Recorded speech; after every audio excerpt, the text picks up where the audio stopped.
Here today. Why don't you kick us off? Thank you, Caroline. So the clock is ticking on the Friday deadline by which the BBC must retract and apologise for their malicious edit of the President in the documentary shown last year.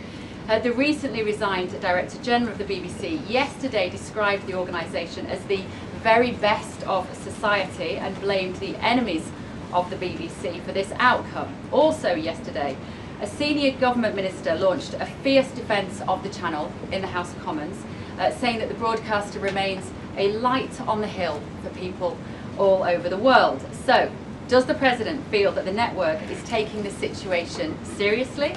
Does he believe that they've shown sufficient regret? Does this strain the relationship between the President and the Prime Minister? And given that the organisation is publicly funded, is the President prepared to bankrupt the BBC in his pursuit of truth and justice? Well, thank you, Bev. There's a lot of questions in one there. I will say I know the President has a very good relationship with Prime Minister Starmer. You have been there, you've seen them in their interactions, you've questioned both leaders in your time joining us when we've gone to the United Kingdom a few different times now. However, he has always been very frank when he disagrees with leaders even whom he has a good relationship with. And the BBC, being a fair news organization, is definitely an outlet. I think these two leaders would disagree. The President has made it very clear that this is a leftist propaganda machine that is unfortunately subsidized by British taxpayers, and he thinks that's extremely unfortunate for the great people of the United Kingdom and Great Britain. And I think that the President was deeply concerned by the editing, the purposeful and dishonest editing of his speech that was so clearly fake news, and he rightfully dubbed that term many years ago, and this is a classic example of that. We see it in the United States all the time. We see it now in the United Kingdom. As you know, the President's external legal counsel has filed a lawsuit against the BBC.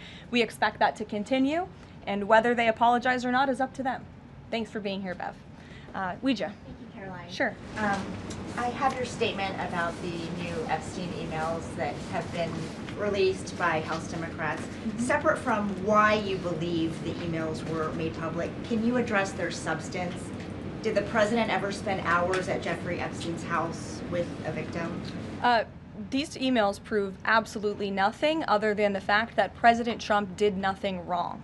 And what President Trump has always said is that he was from Palm Beach, and so was Jeffrey Epstein. Jeffrey Epstein was a member at Mar-a-Lago until President Trump kicked him out because Jeffrey Epstein was a pedophile and he was a creep. And this email you refer to with the name of a victim that was unredacted now and has since been reported on in this room, so I will go ahead and say it, Virginia Giuffre. And it was CBS's own reporting, Ouija, that recently wrote that Miss Giuffre maintained, and God rest her soul, that she maintained that there was nothing inappropriate she ever witnessed, that President Trump was always extremely professional and friendly to her.